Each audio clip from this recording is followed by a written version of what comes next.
Olá, boa tarde a você que está conosco aqui pelo Notícias Agrícolas, aguardando as informações do mercado. Um mercado que trabalhou hoje dos dois lados da tabela aí, mas acabou encerrando em grande parte no vermelho. O novembro, por exemplo, caindo quase 9 pontos, janeiro um pouquinho mais que 9 pontos, isso oscilando aí nos principais vencimentos. A gente quer entender o que pode acontecer com o mercado numa semana importante. A gente tem daqui a pouco a divulgação do relatório do USA sobre as condições das lavouras lá nos Estados Unidos, se de fato as chuvas que aconteceram nos últimos dias elas melhoraram o desempenho das lavouras por lá ou se foram insuficientes para isso. E algumas regiões ainda continuam secas, portanto tem toda essa interrogação aí sobre o que o USDA pode trazer no relatório. E tem na sexta-feira o relatório de oferta e demanda também, que é muito importante, principalmente no que diz respeito à produtividade e aos estoques que o USDA deve trazer lá para a safra americana. Comigo está aqui Enio Fernandes, consultor em agronegócios lá da Terra Agronegócios. Seja bem-vindo, meu amigo. Obrigado por mais uma vez estar aqui com a gente, nos ajudando a entender o mercado. Vamos começar com esse mercado de hoje, iniciando aí, ou encerrando aí de forma negativa, Enio, mas oscilou bastante, né? Hoje foi um dia muito volátil, mas antes de a gente passar para o mercado de soja, eu queria dar os parabéns ao programa, né?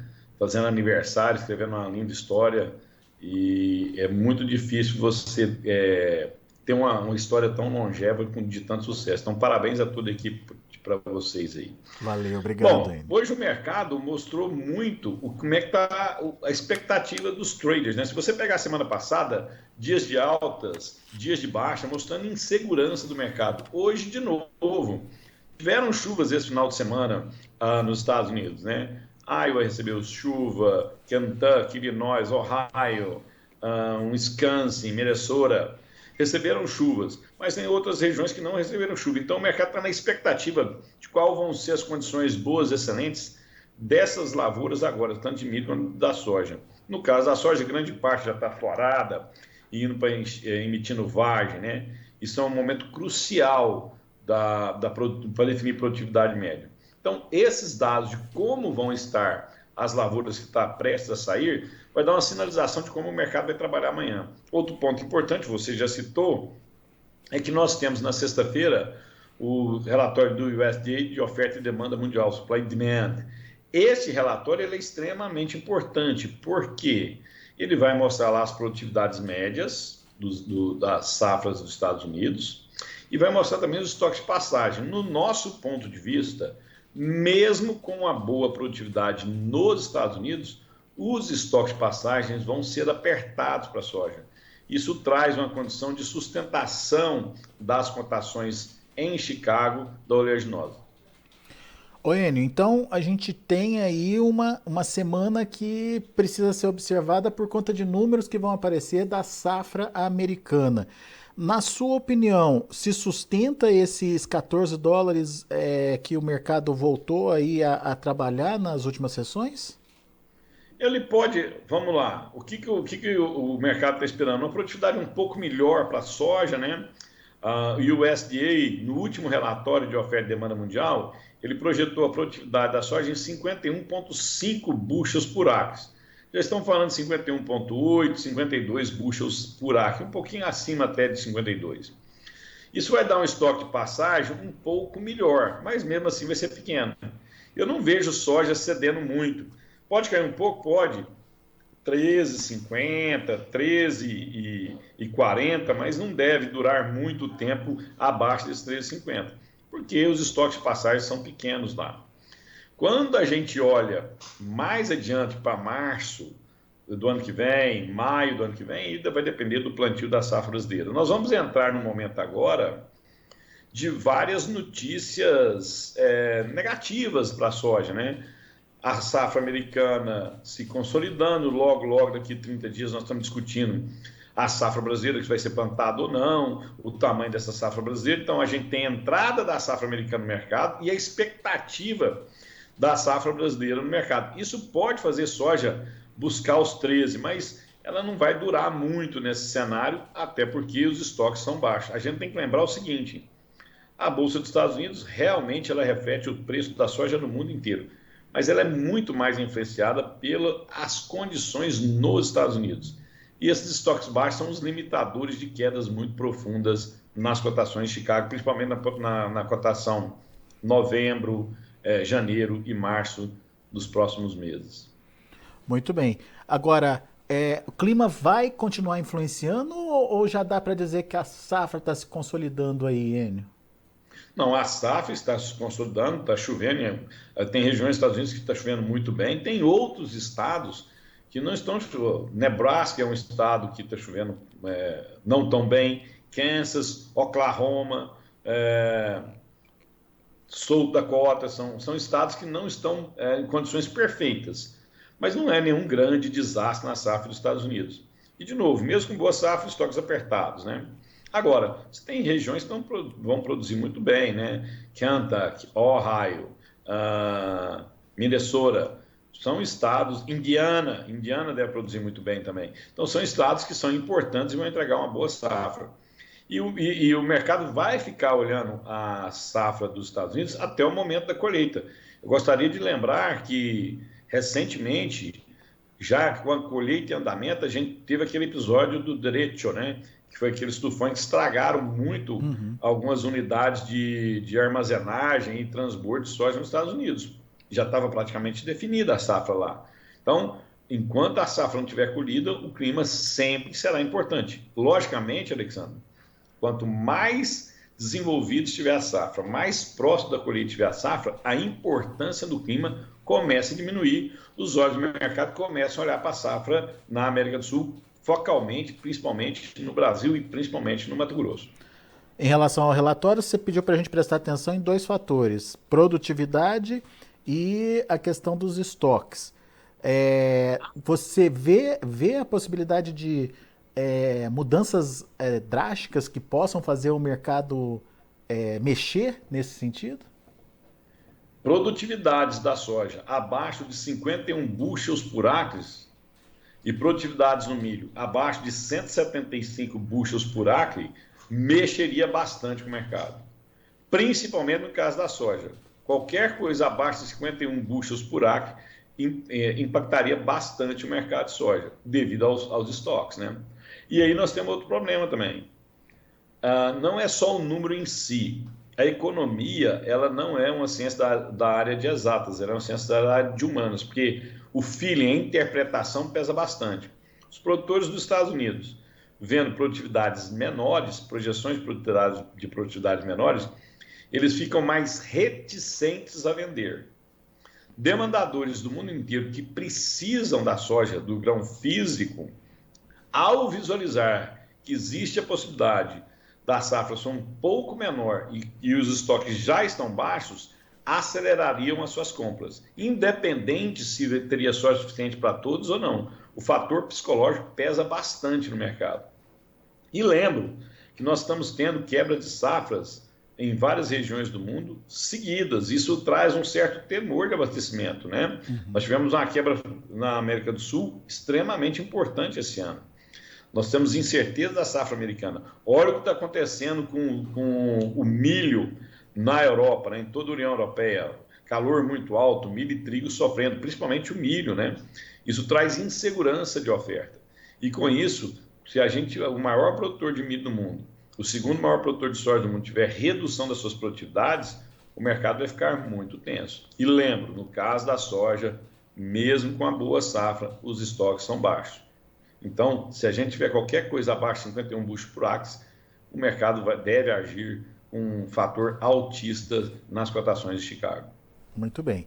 Agora, Enio, isso tudo a gente está falando da oferta, né? O que pode vir, a importância do clima para a safra americana, a importância do tamanho da safra brasileira também já a partir do próximo mês. Tudo isso é a oferta, mas e demanda, Enio? O que a gente pode esperar da demanda e principalmente da China, né? Porque aparentemente a China voltou a comprar aí nos últimos dias, né? Será que é uma mudança de postura dos chineses? Eles vêm para ficar? Enfim, qual a importância da demanda nesse momento? Menos que a oferta, talvez? É lógico que o mais importante agora é a oferta, porque a demanda é certa, a oferta é uma projeção. E, de novo, os estoques estão muito baixos nos Estados Unidos de soja. Esse é um ponto. Quando eu olho no lado da demanda, essa demanda ela pode ser um pouco maior, um pouco menor, mas ela é existente. Mesmo com cenário de falta de crescimento, um crescimento mais dificultoso no mundo, até uma possibilidade de estagnação na economia, as pessoas precisam comer. Todo dia nós temos 7 bilhões de habitantes, 7 bilhões e meio de pessoas que precisam se alimentar 2, 3 vezes por dia. Então, essa demanda ela é real, ela não é projetada, ela é real. Logicamente, o que faz você comprar ou não mais alimento é a sua condição financeira. E aí nós temos um ponto muito delicado, né? Quais são as sinalizações que o Federal Reserve, que é o Banco Central dos Estados Unidos, vai dar daqui até o dia 21. A próxima reunião do Federal Reserve para decidir taxa de juros é no dia 21. Coincide com a próxima decisão do Banco Central brasileiro, que vão decidir as suas taxas de juros. E aí, todo cuidado é pouco, Alexandre. Por quê? A inflação nos Estados Unidos está muito alta. E na Europa também. Mas o Banco Central do mundo, o Banco Central mais importante do mundo, que influencia todas as decisões de todos os bancos centrais do mundo, é o Federal Reserve, é o Banco Central dos Estados Unidos. A inflação nos Estados Unidos acima de 9% é uma inflação muito robusta. Eu não acredito que com pequenos aumentos na taxa de juros ele vai controlar a inflação. Agora, se ele acelerar rapidamente, se ele errar a dose nessa tendência de aumento de taxa de juros nos Estados Unidos, ele pode provocar um estado de inflação. Outra coisa, na sexta-feira nós tivemos a divulgação do payroll, né, a geração de empregos lá. O mercado esperava 250, 255 mil novos empregos. Vieram 528 mil novos empregos, mostrando que a economia americana está aquecida. Se ela está aquecida e eu estou vivendo um momento inflacionário, teoricamente nós vamos ter mais inflação à frente, o que obriga o Federal Reserve a ser mais agressivo nesse aumento dessa taxa de juros. E aqui é muito delicado até onde eu posso ir sem interpretar para o mercado que eu vou dar um choque recessivo. Aí sim eu tenho muita preocupação, porque se o Federal Reserve errar a mão nessa comunicação com o mercado, se ele tiver dúbia, essa comunicação for dúbia, não for clara, não for muito transparente, eu posso ter um processo de derretimento de vários ativos, inclusive soja e milho, e uma forte alta no dólar. Se o dólar valoriza no mundo inteiro, o poder de compra das populações do mundo diminui. Se eu tenho menor poder de compra, eu acabo demandando um pouco menos. Ou seja, o risco dessa tal recessão global está no ar ainda, então. Tá, no lado da demanda, o mais importante, o foco mais importante são o comportamento do Federal Reserve, a sua comunicação com o mercado e a elevação dessas taxas de juros. Isso é o mais importante. Nós estamos falando isso com vocês desde janeiro. Acho que nós fomos a primeira consultoria a dar muito foco nisso, né? Muito foco nessa questão macroeconômica. A demanda existe, mas as populações precisam de renda para demandar e essa renda é influenciada pelas decisões que o Federal Reserve vai fazer na sua gestão de taxa de juros. Então é muito delicado isso. Isso é muito delicado para soja, para milho, isso é muito delicado para café, para algodão, para o mercado de ações, é muito delicado para o mercado de commodities metálicas. É a decisão mais delicada nos últimos anos do Banco Central norte-americano. E a resposta, eu acho que nem o Jerome Powell tem, ninguém tem. Até onde eu posso apertar e qual a intensidade que eu posso mover essas taxas de juros. É tudo uma questão de interpretação. Por isso, a comunicação com o mercado é tão importante. Boa, então, nós temos estoques baixos, mas uma situação muito delicada na macroeconomia. Então, essa comunicação tem que ser extremamente delicada para não cometer um equívoco de dar uma mensagem errada para o mercado. Perfeito. Olhando para o Brasil, Enio, o que a gente precisa se atentar aqui? Como é que está a nossa comercialização? Como é que estão nossos prêmios? Enfim, essa queda recente aí do dólar, ela entra no radar como uma preocupação? Como é que você está vendo isso? Acho interessante a gente primeiro falar dos prêmios, né, para mostrar que a demanda está forte. Nós estamos falando com Chicago orbitando perto de 14 dólares por bushel, mas os prêmios estão 290, 300 acima. Quando eu pego 290, 300 acima mais 14, dá 17 dólares. Então, assim, os preços da soja, eles ainda estão altos no mercado interno brasileiro. O produtor, às vezes, fica um pouco frustrado, porque nos portos estavam 200, 205, em alguns momentos 210, e hoje você está falando em 190, quer dizer, você tem uma diferença aí que não foi compensada. Outra coisa que, às vezes, o produtor fica um pouco frustrado, é que lá atrás, mesmo com a realidade de prêmio em poucos menores, os preços recebidos no interior eram mais favoráveis aos produtores. Isso não está acontecendo agora, primeiro porque nós tivemos uma alta muito impressionante do custo de frete. Então, esse custo de logística, ele aumentou o diferencial de base do porto para as origens. Isso também está frustrando os produtores, mas os preços estão muito bons, ainda são remuneradores. E no fim do dia, o que a gente tem que preocupar bastante daqui para frente é que nós agora que estamos começando o período eleitoral, os primeiros debates começaram ontem, agora que definiu as pré-candidaturas, dia 15 ainda dá tempo de registrar uma ou outra pré-candidatura e o embate político começa do dia 16 em diante. Eu não sou tão tranquilo com esse comportamento da moeda norte-americana, eu acho que essa calmaria momentânea, e lembra, nós estamos falando de calmaria momentânea com dólar valendo R$5, que não é um valor efêmero, né? É um valor importante.